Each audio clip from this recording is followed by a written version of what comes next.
Gəlinlər nə deyir ha? Necə naraz yoxdur? Ata, bir danışın görüm. Ata telefonda zəng gəldi.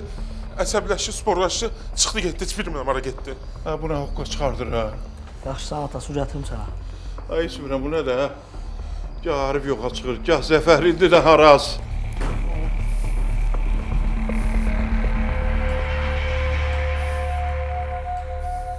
Bir dənə xəbərim var. Nə olub yəni? O olub ki, Yaşar şəkərdə götürüb gizlin xaricə getmək istəyir. Allah aşkına. Hara? Xaricə. Ama başı niyə var? Başqalar atada.